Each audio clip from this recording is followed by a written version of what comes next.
आदिम संघर्ष, अस्तित्व की चुनौतियां। हमारे पूर्वज एक कठोर और अपरिचित दुनिया में जीवित रहने के लिए हर दिन संघर्ष करते थे।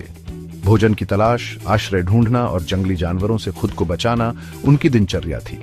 उनके पास न तो आधुनिक उपकरण थे और न ही तकनीक। उनके पास केवल उनकी बुद्धि और एक दूसरे का साथ था। जीवन कठिन था, एक निरंतर संघर्ष। प्रकृति की कठोरता ने उन्हें कठोर और संसाधन पूर्ण बना दिया। उन्होंने धीरे धीरे सीखा कि कैसे पत्थरों से औजार बनाएं, जानवरों का शिकार कैसे करें और आग जलाना कैसे सीखें।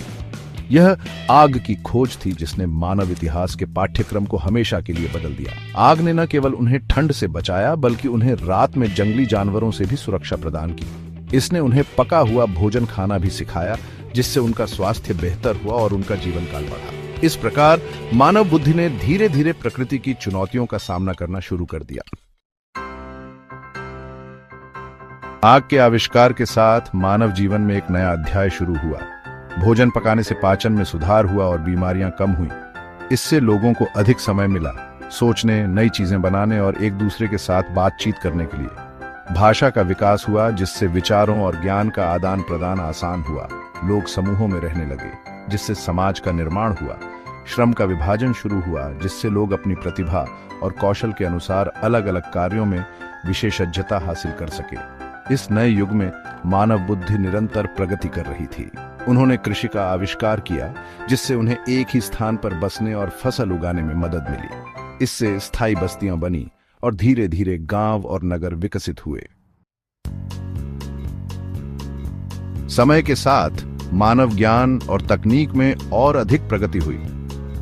छपाई के आविष्कार ने ज्ञान के प्रसार को एक नई गति दी। नए विचारों और खोजों ने औद्योगिक क्रांति का मार्ग प्रशस्त किया। मशीनों के आविष्कार ने उत्पादन में वृद्धि की और मानव श्रम को कम किया। लोग गांवों से शहरों की ओर पलायन करने लगे, जिससे शहरीकरण तेजी से हुआ। रेलवे, स्टीम इंजन और बिजली जैसे नए आविष्कारों ने दुनिया को छोटा कर दिया। 20वीं सदी में कंप्यूटर का आविष्कार हुआ, जिसने मानव इतिहास में एक नया मोड़ ला दिया। कंप्यूटर ने जानकारी के प्रसंस्करण और संचार को अभूतपूर्व गति प्रदान की। इंटरनेट के आगमन ने पूरी दुनिया को एक साथ जोड़ दिया, जिससे एक वैश्विक गांव का निर्माण हुआ। आज हम एक ऐसे युग में प्रवेश कर चुके हैं जहां आर्टिफिशियल इंटेलिजेंस (एआई) तेजी से विकसित हो रहा है। एआई से लैस मशीनें अब ऐसे कार्य कर सकती हैं जो पहले केवल मनुष्य ही कर सकते थे। ये एक नया युग है, लेकिन साथ ही यह चुनौतियों से भी भरा है। एआई का विकास मानवता के लिए वरदान साबित हो सकता है, लेकिन यह हमारे लिए खतरा भी बन सकता है यदि इसे नियंत्रित नहीं किया गया। हमारे भविष्य का निर्धारण इस बात पर निर्भर करेगा कि हम एआई का इस्तेमाल कैसे करते हैं।